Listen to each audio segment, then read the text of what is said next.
അംഗൻവാടിയിൽ ഉപ്പുമാവിനു പകരം ബിരിയാണി വേണമെന്ന ശംഖുവിന്റെ ആവശ്യത്തിൽ ഇടപെട്ട് വനിതാ ശിശുവികസന വകുപ്പ് മന്ത്രി വീണ ജോർജ്. കുഞ്ഞിന്റെ ആവശ്യം പരിഗണിച്ച് അംഗൻവാടിയിലെ ഭക്ഷണ മെനു പരിഷ്കരിക്കുമെന്ന് മന്ത്രി അറിയിച്ചു. മന്ത്രിയുടെ പ്രഖ്യാപനത്തിനു പിന്നാലെ സന്തോഷത്തിലാണ് ശംഖു. ഇതോടെ ന്യൂസ് നൈറ്റ് അവസാനിക്കും. ഇനി കാണാം സൂപ്പർ 30. ഗുഡ് നൈറ്റ്, ശുഭരാത്രി.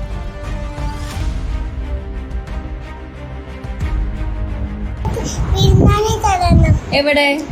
അംഗനവാടിയിൽ എന്തോ വേണ്ടേ? ഉപ്പുമാവിന് പകരം ബിരിയാണിയും പൊരിച്ച കോഴിയും വേണമെന്ന ശംഖുവിന്റെ ഈ വീഡിയോ സോഷ്യൽ മീഡിയ ഏറ്റെടുത്തിരുന്നു. പിന്നാലെയാണ് കുഞ്ഞു ശംഖുവിനുള്ള മറുപടിയുമായി മന്ത്രി വീണ ജോർജ് എത്തിയത്. നിഷ്കളങ്കമായ ആവശ്യം പരിഗണിച്ച് അങ്കണവാടിയിലെ ഭക്ഷണ മെനുവിൽ മാറ്റം വരുത്തുമെന്ന് മന്ത്രി.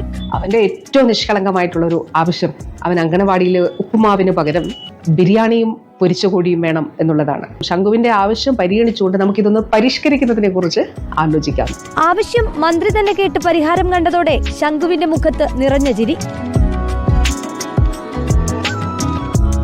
ദേവികുളങ്ങര അങ്കണവാടിയിലാണ് ശംഖു എന്ന ഓമനപ്പേരിൽ വിളിക്കുന്ന ത്രിജല സുന്ദർ. കുട്ടികൾക്ക് പോഷകാഹാരം ഉറപ്പുവരുത്താനായി വിവിധതരം ഭക്ഷണങ്ങൾ അങ്കണവാടി വഴി നൽകുന്നുണ്ട്. തദ്ദേശ സ്ഥാപനങ്ങൾ സ്വന്തം നിലയിലും അങ്കണവാടികളിൽ പലതരം ഭക്ഷണങ്ങൾ നൽകുന്നു. അതിനിടയിലാണ് ശംഖുവിന്റെ ആവശ്യം കൂടി പരിഗണിച്ച ഭക്ഷണ മെനു പരിഷ്കരിക്കാനുള്ള ആലോചന. റിപ്പോർട്ടർ, തിരുവനന്തപുരം.